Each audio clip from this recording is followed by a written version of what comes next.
The blue hour in Millfield, Maine comes twice a day, dawn and dusk, when the sky turns that peculiar shade that makes secrets visible and lies transparent.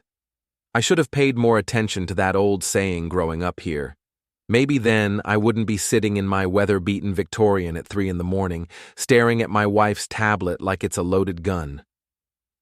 Before we dive deeper into this story, I have one small request.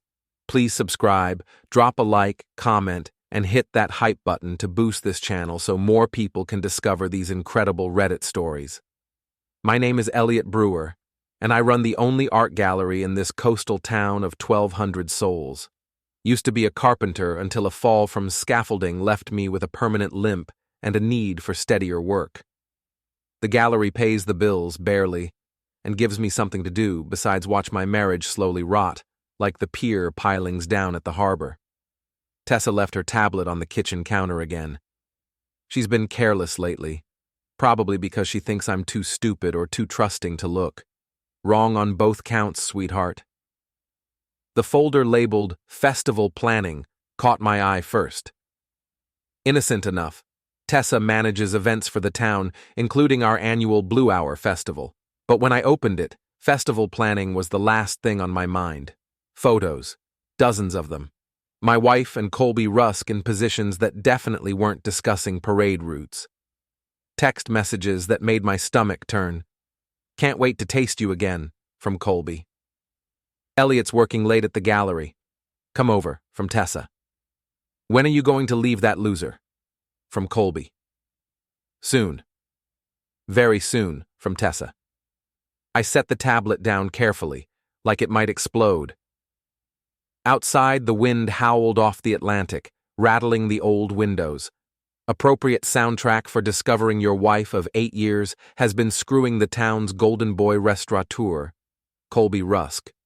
Of course it was Colby Rusk, owner of the Lighthouse, Millfield's only upscale restaurant. Handsome in that generic way that makes middle-aged women swoon. Rich enough to buy his way out of any trouble. The kind of guy who tips big and expects everyone to remember it.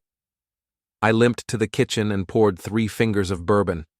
The good stuff Tessa bought for special occasions. Seemed appropriate. The worst part wasn't the betrayal. I'd suspected something for months. The worst part was how stupid they thought I was. The late meetings, the new clothes, the way Tessa suddenly started caring about her appearance again, but not for me. I scrolled through more messages. They'd been at it for 6 months. 6 months of lies, of Tessa coming home and kissing me with lips that had been on him. 6 months of me cooking dinner for a woman who was planning her exit strategy. But here's the thing about us small-town Maine folks. We don't get mad, we get even. And we're very, very patient about it. I closed the tablet and went back to bed. Tessa was sleeping peacefully, her blonde hair spread across the pillow like spilled sunlight. Beautiful, even in betrayal. I watched her for a long moment, memorizing her face. By the time I was done with her and Colby, this peaceful sleep would be a distant memory. The next morning, Tessa bounced into the kitchen like she didn't have a care in the world. "Morning, honey.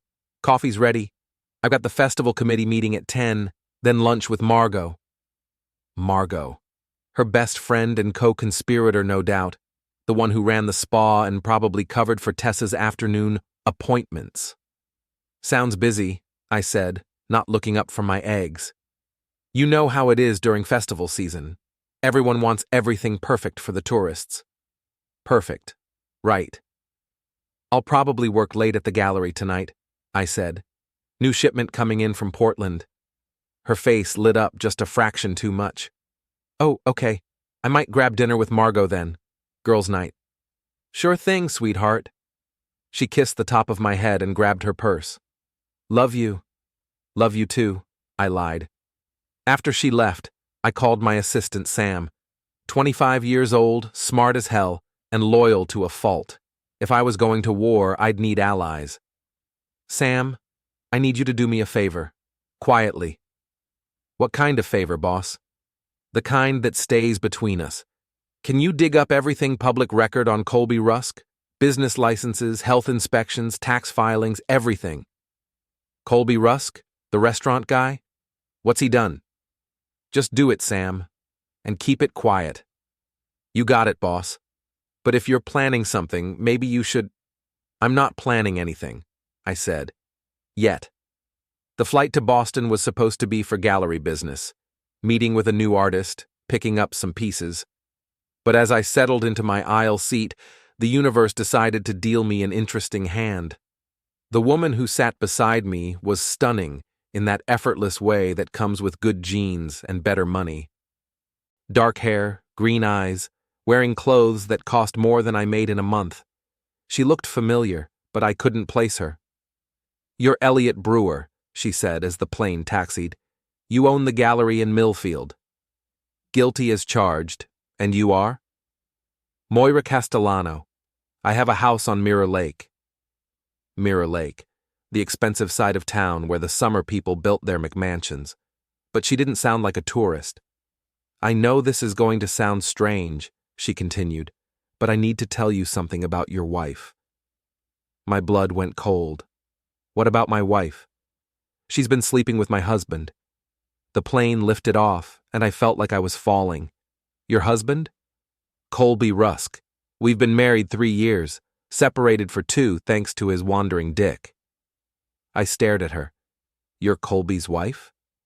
"Soon-to-be ex-wife. The divorce papers are filed, but he's been fighting it, trying to keep his assets protected." She smiled, but it wasn't pleasant. "He doesn't know I've been documenting his affairs, including the one with your wife." The flight attendant offered drinks. I ordered bourbon. Moira ordered the same. "Why are you telling me this?" I asked. "Because I'm tired of being the only one who knows what a piece of shit he is, and because I have a proposition for you." "I'm listening." She opened her purse and pulled out a phone. The photos she showed me made the ones on Tessa's tablet look tame. Colby and Tessa in his condo. Colby and Tessa in his restaurant after hours. Colby and Tessa in what looked like a hotel room. "I hired a private investigator 6 months ago," she said. "I have everything. Photos, videos, financial records showing he's been using restaurant funds to pay for hotels and gifts." "What do you want from me?" "Partnership. You want revenge on your cheating wife. I want revenge on my cheating husband. Together, we can destroy them both." I finished my bourbon in one gulp. "What did you have in mind?" "Nothing illegal. Nothing that can come back to us. But by the time we're done, they'll wish they'd never met each other." "I'm in." She smiled, and this time it was genuine. "Perfect. That means you're free to join me in making their lives hell." We spent the rest of the flight planning. Moira was smart, methodical, and angry enough to be dangerous. She'd been watching Colby for months, learning his routines, his weaknesses, his secrets. "He's got health code violations he's been paying inspectors to ignore," she said. "Unpaid bills he's been hiding from creditors. And he's been skimming from the business to fund his lifestyle." "What about Tessa?" "Your wife is the key to his social standing. She manages all the big events, knows everyone in town. Without her, he's just another out-of-state asshole with a restaurant." "So we go after both of them." "Simultaneously. Make it look like coincidence. Bad luck. Karma." By the time we landed in Boston, we had the framework of a plan. By the time we flew back to Maine that evening, we had the details worked out. "One more thing," Moira said as we waited for our luggage. "Are you prepared to lose your marriage over this?" "My marriage is already over," I said. "I'm just making sure it ends on my terms." She handed me a business card. "Call me tomorrow. We start Monday." I watched her walk away, her heels clicking on the terminal floor. For the first time in months, I felt something other than despair. I felt hope. Sam had been busy while I was in Boston. When I got to the gallery Monday morning, he had a folder thick with documents waiting for me. "Holy shit, boss, this Colby guy is dirty." "How dirty?" "Health department violations going back 2 years, unpaid vendor bills totaling $40,000. And look at this." He pulled out a bank statement. "He's been writing checks from the restaurant account for personal expenses. That's embezzlement. How'd you get bank statements? Sam grinned. Let's just say Colby's not very careful with his passwords, and his ex-wife gave me some helpful hints. I flipped through the documents. Moira hadn't been kidding. Colby was a walking financial disaster, held together by charm and creative accounting. There's more, Sam said. 3 different women have filed complaints with the Better Business Bureau about him. Harassment. Nothing formal, but a pattern. Send copies of everything to Moira, and Sam, good work. What are we doing with all this? We're going to destroy him, legally and completely. That evening, Tessa came home late again. Sorry, honey, festival planning ran long. How's it coming together? Great. Colby's restaurant is catering the VIP reception. He's being so generous with his time. I bet he was. That's nice of him. You two seem to work well together. She blushed. Actually blushed. He's very professional. I'm sure he is. Wednesday night was the wine tasting at the Lighthouse. A fundraiser for the festival, black tie optional. Tessa insisted we go. It'll be good for the gallery, she said. Lots of potential customers. I wore my best suit and brought a bottle of expensive red wine as a gift. Colby greeted us at the door, all smiles and fake warmth. Eliot, so glad you could make it. And Tessa, you look absolutely stunning. His hand lingered on her back just a moment too long. I noticed. More importantly, other people noticed. The restaurant was packed with Millfield's social elite. Mayor Hartwell, the bank president, the yacht club crowd, everyone who mattered in our little town. I waited until Colby was holding court near the bar, regaling a group with some story about his culinary training in France. Then I made my move. Colby, I called out, walking toward him with the wine bottle. I brought you something special. He turned just as I pretended to trip over my own feet. The bottle slipped from my hands, and red wine exploded across his white shirt and expensive suit. Oh, shit. I'm so sorry. The crowd gasped. Colby's face went purple, but he couldn't lose his temper in front of the town's power brokers. It's fine, he said through gritted teeth. Accidents happen. I'm such a klutz. Here, let me help. I grabbed a napkin and started dabbing at his shirt, making the stain worse. Please, just don't. I feel terrible. Send me the dry cleaning bill. It's fine, Eliot. Really. But it wasn't fine. I could see the rage in his eyes, the effort it took to maintain his composure. More importantly, I could see the other guests whispering, some trying not to laugh. Tessa appeared at my elbow, mortified. Eliot, what happened? Just clumsy, I guess. Too much wine already. Colby excused himself to change clothes. The party continued, but the mood was different, less reverent. Someone had made the golden boy look foolish, and people remembered that. On the drive home, Tessa was furious. How could you embarrass me like that? Embarrass you? I embarrassed myself. I'm the one who looked like an idiot. You made me look bad in front of the whole committee. Since when do you care what the committee thinks? She didn't answer, but I could see her texting on her phone, probably consoling Colby, promising to make it up to him. Perfect. Thursday morning, I got a call from Moira. Phase 1 complete? He wanted to kill me. Had to smile and pretend it was fine. Excellent. Phase 2 starts tonight. Are you ready? I looked out the gallery window at the lighthouse across the street. Colby's pride and joy. His ticket to respectability. I'm ready. Phase 2 began at midnight. Sam and I met Moira at the marina, where she'd been watching Colby's routines for weeks.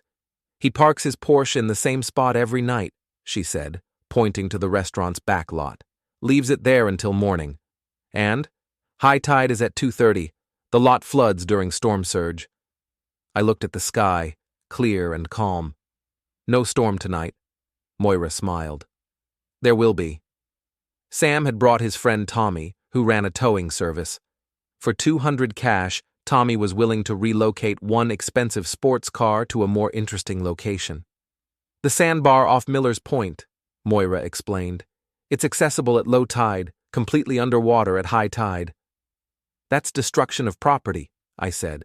No, that's poor parking choices. We're just moving it to a legal parking spot.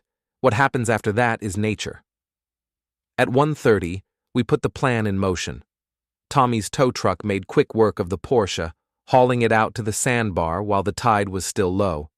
We left a note on the dashboard. Next time, learn to swim. Then we waited. At 2:45, my phone rang. Colby, screaming. Where's my car? Your car? How would I know where your car is?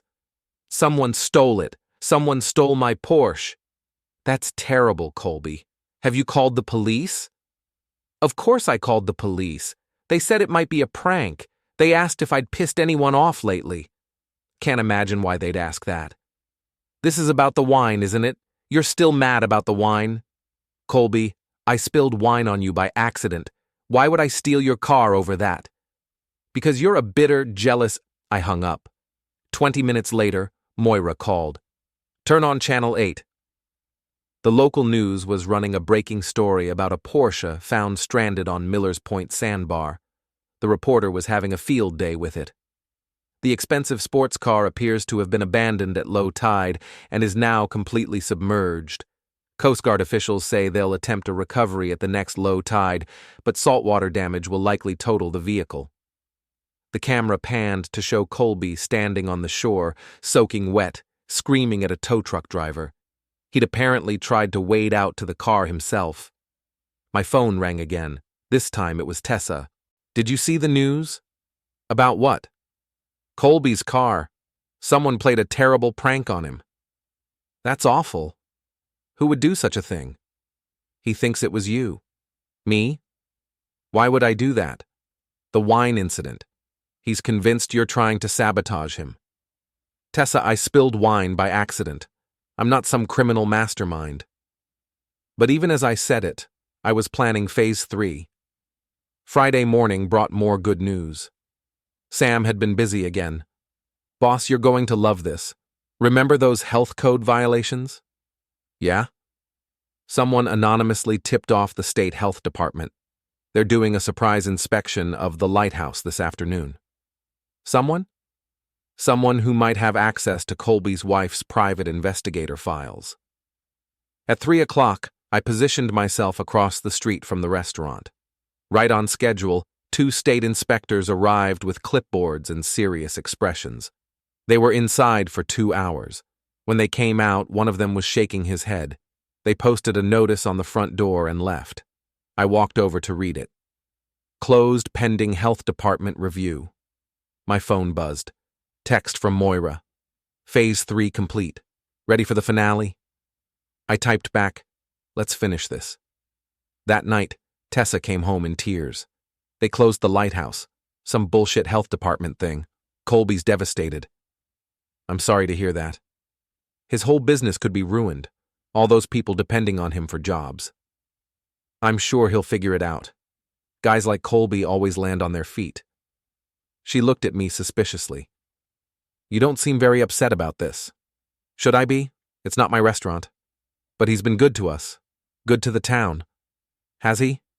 What's that supposed to mean? Nothing. Just seems like maybe his luck is changing. She stared at me for a long moment. You're different lately. Different how? I don't know. Harder. Like you're angry about something. I smiled. What would I have to be angry about?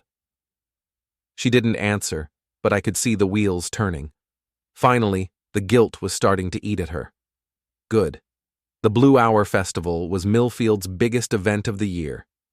3 days of parades, concerts, food vendors, and tourists spending money.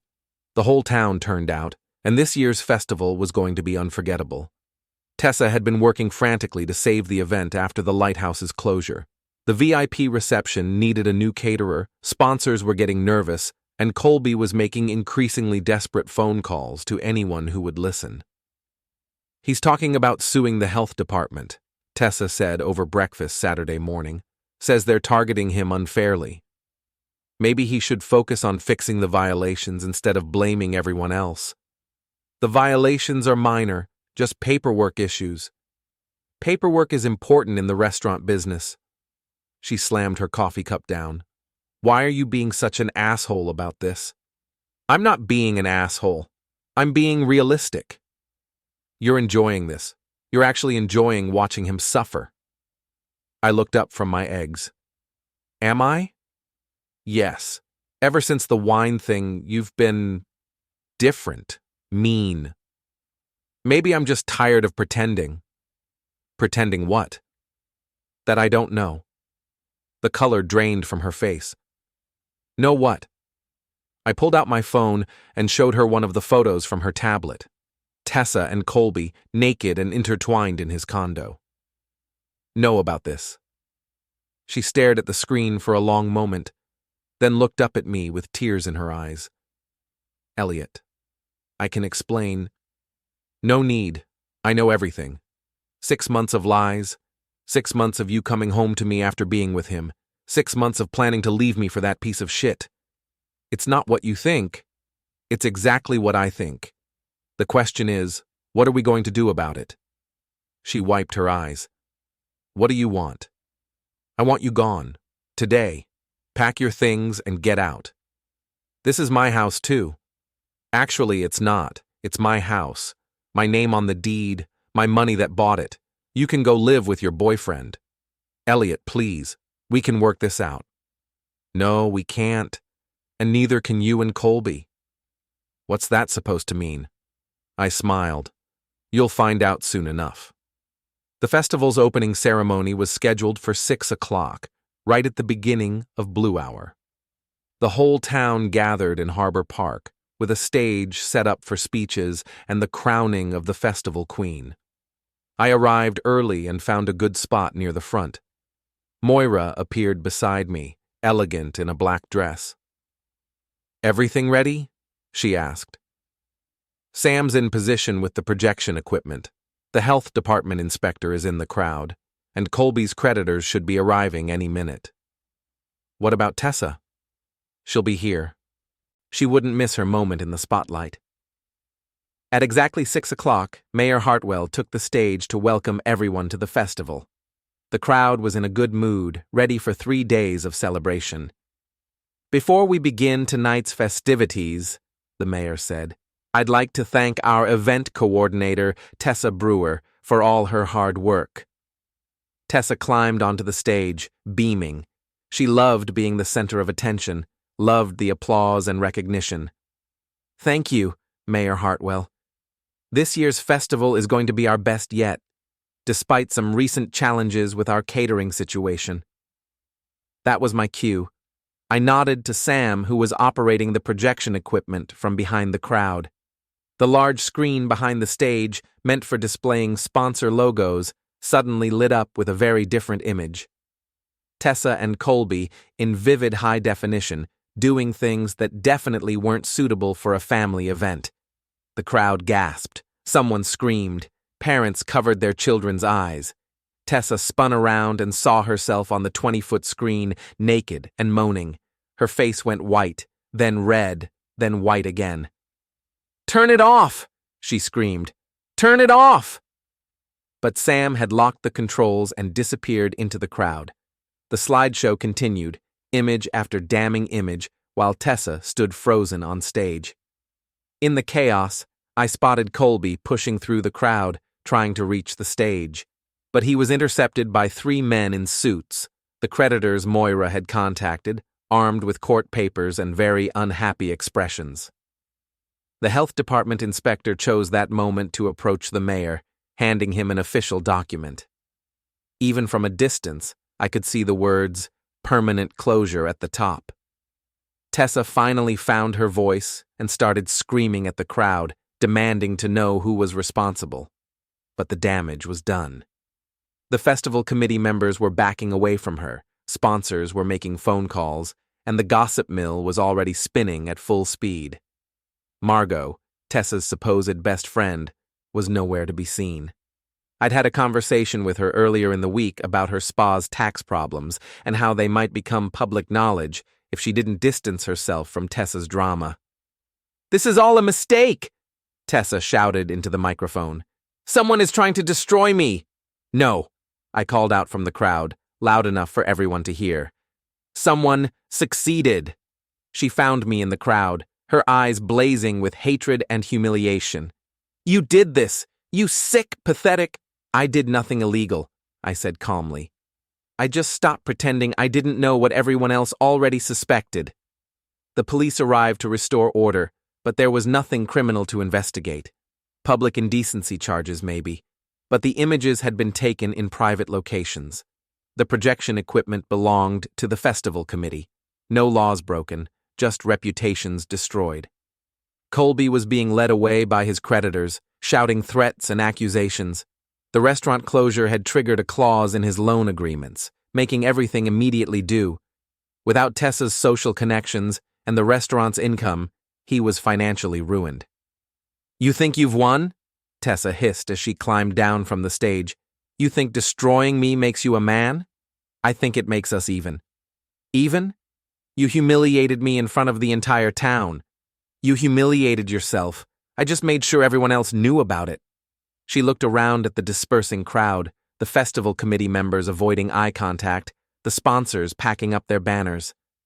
I'll sue you. I'll take everything you have.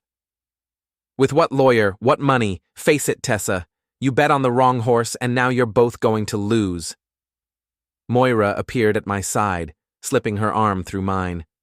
Hello, Tessa. Lovely evening, isn't it? Tessa stared at her, recognition dawning.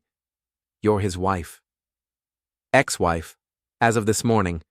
The divorce was finalized while Colby was busy with his creditors. You two planned this together. We planned justice, Moira said. There's a difference. Tessa looked back and forth between us, finally understanding the scope of what had happened. You destroyed us. You destroyed yourselves, I said. We just helped people see the truth. She turned and walked away, her shoulders shaking with rage and humiliation. I watched her go, feeling no satisfaction, no triumph, just emptiness where 8 years of marriage used to be. How do you feel? Moira asked. Like I can finally breathe again. The festival continued around us, but the mood was different now. Darker. People were talking in hushed tones, looking over their shoulders, wondering what other secrets might be revealed. In the distance, I could see Colby's Porsche being repossessed from the impound lot, where it had been towed after the sandbar incident. His condo would be next, then his restaurant equipment, then whatever was left of his dignity. What happens now? Moira asked. Now we go home, separately. This was about revenge, not romance. She smiled. I know. But maybe, after some time has passed, maybe. I walked back to my gallery alone, past the festival crowds and the gossip and the wreckage of 2 lives. Tomorrow, Millfield would be a different place. The golden couple was gone, their secrets exposed, their power broken. In the blue hour, you see what people really are. The rest is just shadow and lies. And tonight, the shadows had finally lifted. 3 months later, I was closing up the gallery when Detective Russell stopped by. We'd known each other since high school, and he'd been watching the Tessa and Colby situation with professional interest. Heard from your ex-wife lately? He asked. Not since she moved to Portland. Why? Colby Rusk was arrested yesterday. Embezzlement charges related to the restaurant. Apparently, he'd been skimming from employee paychecks too. That's unfortunate. Funny thing, though. The evidence came from financial records that were anonymously mailed to the district attorney. Very thorough documentation. Sounds like someone was paying attention. Russell studied my face. You know, Eliot, what happened at the festival? That was brutal, even for a cheating spouse. Was it? Public humiliation like that can destroy people, drive them to do desperate things. People destroy themselves, Russell. I just stopped enabling it. And you're okay with that? I looked out the gallery window at the lighthouse, which now had a "For Lease" sign in the window. The space would probably become another tourist trap selling lobster rolls and t-shirts. I'm fine with it. Russell nodded and headed for the door. Just remember, Eliot, in a small town, people have long memories. What goes around comes around. I'm counting on it. After he left, I poured myself a glass of bourbon and walked out onto the gallery's back deck. The sun was setting over the harbor, painting the sky that familiar shade of blue that gave our festival its name. Moira had moved back to Boston, taking her settlement money and starting fresh. We'd exchanged a few emails, nothing romantic, just two people who'd shared a moment of perfect revenge and knew it couldn't be repeated. Tessa had found work with an event planning company in Portland, but her reputation had followed her. The story of the Blue Hour Festival disaster had spread beyond Millfield, becoming local legend. She'd never work in Maine again. Colby was looking at 5 years in prison and complete financial ruin. His lawyers were trying to plea bargain, but the evidence was overwhelming. Even if he served minimal time, he'd never recover from the scandal. I should have felt guilty, should have felt some remorse for destroying 2 lives so completely and methodically. I didn't. They'd made their choices. I'd simply made sure those choices had consequences. My phone buzzed with a text from Sam. "Boss, you need to see the news." I turned on the small TV in the gallery office. The local news was running a story about Colby's arrest, complete with footage of him being led away in handcuffs. The reporter mentioned his spectacular fall from grace and the festival scandal that rocked the small coastal community. Then they showed file footage from that night 3 months ago. Tessa on stage, the images on the screen behind her, the crowd's shocked reaction. Even now, watching it again, I felt a cold satisfaction. The reporter concluded with an update on both of them. Rusk faces up to 10 years in prison if convicted. His ex-wife, Tessa Brewer, could not be reached for comment, but sources say she's left Maine permanently. I turned off the TV and finished my bourbon. Outside, the blue hour was ending, darkness settling over Millfield like a comfortable blanket. The tourists were gone for the season, the summer people had closed up their houses, and the town was returning to its winter rhythm. I locked up the gallery and walked home through empty streets, past the closed shops and dark windows. My footsteps echoed off the old buildings, the only sound except for the distant crash of waves against the rocks. The Victorian looked different now. Smaller somehow, but also more mine. Tessa's touches were gone, the fancy furniture, the expensive decorations, the pretentious art she'd insisted on hanging in the hallway. What remained was simpler, more honest. I poured another bourbon and sat in my favorite chair, the one Tessa had always complained was too old and shabby for the living room. Outside, the wind picked up, rattling the windows and sending leaves skittering across the porch. This was what victory looked like. Not triumphant or glorious, just quiet and final. Tessa and Colby were gone, their plans destroyed, their futures ruined. They'd gambled on betrayal and lost everything. And me? I was exactly where I'd always been, in the house I'd bought with my own money, running the business I'd built with my own hands. The only difference was that now I knew exactly what I had and what it was worth. My phone rang. Unknown number. "Eliot, it's Tessa." I almost hung up, but curiosity got the better of me. "What do you want?" "I wanted to tell you that you won. Are you happy now?" "I'm content." "Content? You destroyed my life and you're content?" "You destroyed your own life, Tessa. I just made sure there were consequences." "I loved him." "No, you didn't. You loved what he represented.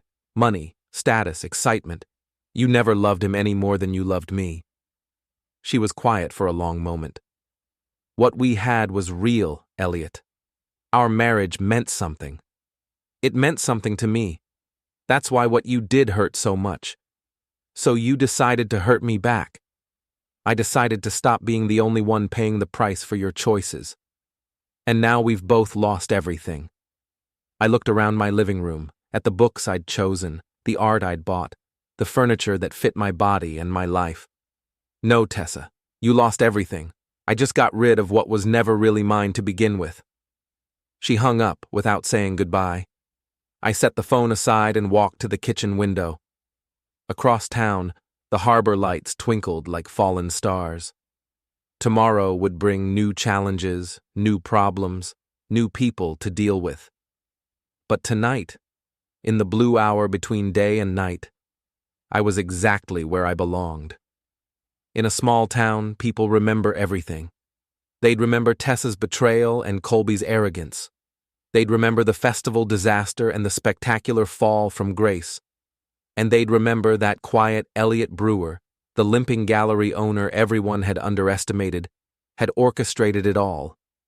That was fine with me. Let them remember. Let them know that actions have consequences, that betrayal has a price, that even in sleepy Millfield, justice eventually comes calling.